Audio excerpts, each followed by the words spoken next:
Mimi kwa jina naitwa Haji Khamis Omar, ni msaidizi manager katika division ya uandaaji wa viwango katika idara ya uandaaji wa viwango ya taasisi ya viwango Zanzibar. Leo tumekutana kwa ajili ya kuzungumza machache au kwa ufupi kwa wazalishaji, wasambazaji pamoja na waingizaji wa bidhaa.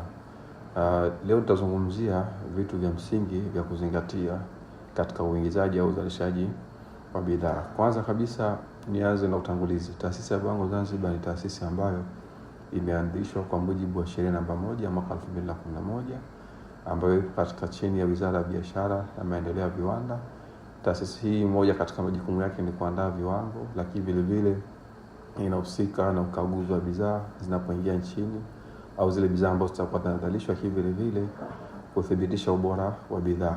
Katika kuthibitisha ubora wa bidhaa vile vile ZBS inafanya ukaguzi wa bidhaa mbalimbali ambazo tayari zinaingizwa nchini. Ndio maana taasisi ya Viwango Zanzibar ina ofisi zake katika hizi port of entry kama katika bandari na airport, kuhakikisha kwamba bidhaa kabla hazijafika kwa mlaji zinakuwa zinakaguliwa na kuhakikisha kwamba tayari hazina madhara kwa mtumiaji.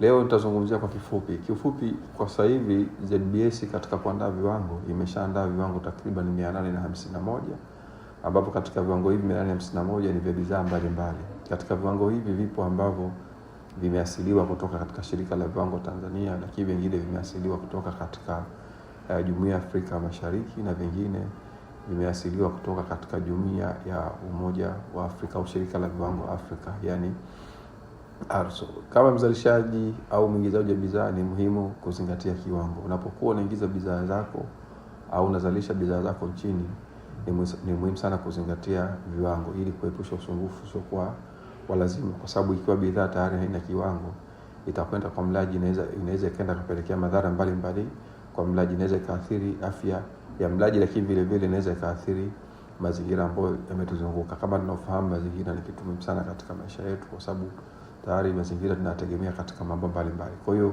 kuzingatia kiwango ni kitu cha msingi sana. Sasa katika kiwango kuna vitu vingi sana ambavyo vinazingatiwa ili kuhakikisha kwamba bidhaa tayari inakuwa bora, ikiwemo taarifa ambazo zinahitajika kuwepo katika bidhaa. Leo tutazungumza kwa kifupi ni mambo gani ambayo ya msingi yanazingatiwa kuwekwa katika ile bidhaa. Kwa kawaida katika bidhaa kuna taarifa muhimu sana ambazo hizi kama mzalishaji unapoagiza bidhaa ni muhimu sana kuzingatia. Jambo la kwanza ni muhimu kuzingatia kwamba katika bidhaa kuwe kuna jina la bidhaa husika. Unapokuwa unaagiza au unaingiza bidhaa, ni muhimu kuzingatia kwamba je, hii bidhaa ambayo niingiza nchini, je, kuna jina la bidhaa husika? Ni muhimu kuweza kuweka jina la bidhaa husika, kwa sababu hii tayari ni matakwa ya viwango, kwa maana kwamba bidhaa lazima ionekane jina la bidhaa husika.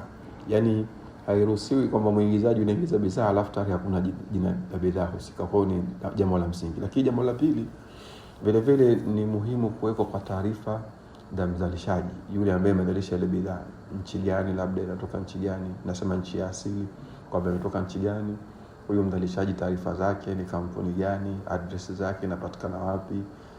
Ni muhimu sana kuweza kuwepo katika bidhaa husika, kwa maana katika zile taarifa ambazo zinahitajika katika vifungashio, hii ni taarifa ambayo ni ya msingi sana kujua kwamba labda huyu ambaye amezalisha ni mtu gani au ni kiwanda gani au ni kampuni gani ambayo tayari imezalisha hiyo bidhaa husika. Lakini jambo la tatu vile vile ni muhimu kuzingatia nchi ya asili, kwamba hii bidhaa imetoka nchi gani, labda imetoka China, imetoka Dubai, imetoka labda Omani au imetoka nchi gani. Ni muhimu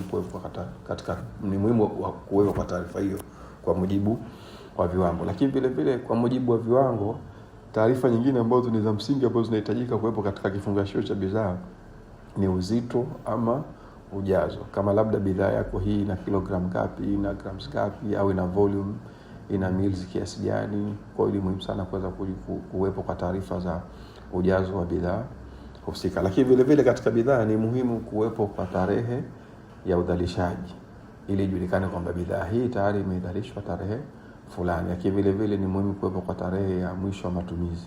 Kuna tarehe ya kuzalishwa kwa bidhaa na tarehe ya mwisho wa matumizi, ili tayari kuweza kuepusha kwamba bidhaa tayari itakuwa imeisha muda wake, ili kuweza kuepusha kutumika kwa bidhaa hiyo isije kumletea madhara yule mtumiaji husika. Lakini vile vile jambo jingine la kuzingatia katika kuangalia unapoingiza bidhaa, unapozalisha, kitu kingine cha msingi cha kuzingatia katika kifungashio ni kuweka taarifa juu ya matumizi ya bidhaa husika kwamba tayari ile bidhaa itumike vipi.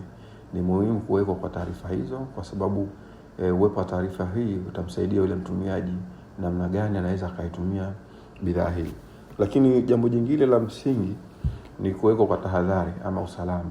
Kwa maana labda kuwe kuna tahadhari, bidhaa hii haitumiki kwa mtu fulani, au bidhaa hii weka mbali katika mazingira fulani, kwa sababu kuna bidhaa nyingine zinategemea na mazingira fulani. Pengine unaweza kaika katika mazingira hatari, mengine kapelekea mlipuko, ikapelekea vitu vingine ambavyo vinaweza vikamwathiri mtumiaji. Kwa vile vile ni muhimu kuweza kuweka hizo precaution kwa zile bidhaa ambazo zinahitaji kuwa na precaution, ili kuweza kukwepa mazingira hatarishi kwa bidhaa husika. Lakini vile vile ni muhimu kutaja malighafi zilizotumika katika bidhaa, kwa sababu tunaona kwamba kuna baadhi ya bidhaa pengine si nzuri kutumia kwa mtu mwenye hali fulani, pengine mjamzito. Kwa hiyo ni muhimu kusema kwamba tayari kuna malighafi fulani, au pengine kuna watu wengine wana allergy na kitu fulani. Kwa hiyo unapotaja malighafi, maana yake kuna mtu mwingine anaweza kujua kwamba bidhaa hii mimi siwezi kutumia kutokana na hali yangu, au hii inaweza kutumia kutokana na hali yangu. Kwa hiyo ni muhimu vile vile kuweza kutaja malighafi ambazo zimetumika katika uzalishaji wa hiyo bidhaa husika. Lakini jambo jingine ambalo tutazungumza,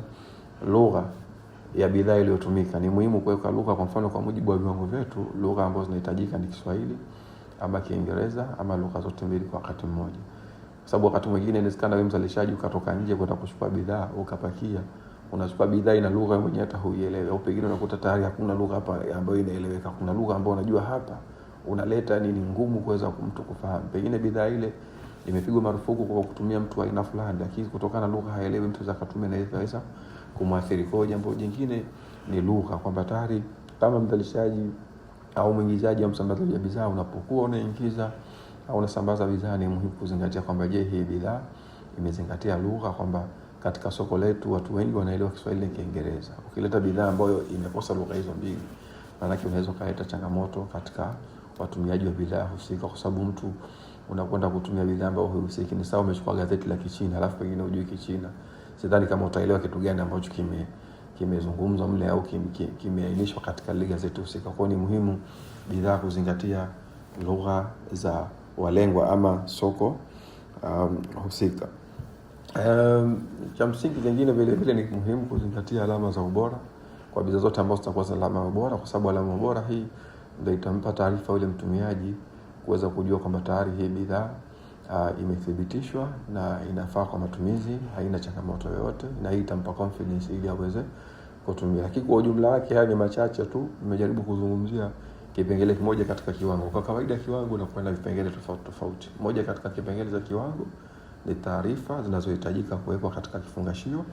Kwa hiyo leo kwa kifupi nilijaribu kuzungumzia ni taarifa zipi ambazo ni za msingi za kuzingatia ambazo zinahitajika kuwekwa katika kifungashio. Hii inamaanisha kwamba kama ni mwingizaji wa bidhaa, ni msambazaji wa bidhaa au ni mzalishaji, ni muhimu kuzingatia taarifa hizi, ili inawezekana pengine wewe ni mwingizaji umeenda kuchukua bidhaa nje, lakini ukakuta tayari hizi taarifa hazipo. Kwa ni muhimu kuzingatia hizi taarifa ili kuepusha usumbufu ambao sio lazima. Inawezekana pengine bidhaa ikaja tukaikagua, kuna baadhi ya taarifa za msingi kama nilizozitaja hazipo, maana yake inaweza ikaanza kuleta changamoto kwamba kwa nini taarifa hizi hazipo, kwa sababu ZBS lengo ni kulinda watumiaji au walaji wasiweze kuathirika, na hizi tayari ni miongoni mwa taarifa za msingi ambazo zipo zinahitajika kwa mujibu wa viwango. Lakini ukiachia taarifa hizi, cha msingi zaidi ni kuweza kuzingatia kama mzalishaji au mwingizaji wa bidhaa ni kufika ZBS na kuweza kutambua kiwango kilichopo, kuweza kufuatilia na kujua kiwango, kuifuatilia na ukipata kiwango, ukaangalia kiwango kinataka mahitaji gani, mbali ya taarifa zifungashio. Lakini kuna vitu vingine vya msingi zaidi ambavyo vitakuwa vinalinda au vinazingatia masuala ya usalama kwa mtumiaji. Kwa ni muhimu kuzingatia kiwango, tukaona kiwango kinasemaje, kinatakaje, na kukifuata ili bidhaa ibaki kwa salama, watumiaji watumie na ibaki kwa salama, ili tuweze kukuza uchumi wetu wa nchi yetu na kuhakikisha kwamba tayari mazingira yanabaki kwa salama na watumiaji wanabaki kwa salama. Asante sana kwa kusikiliza. Asante.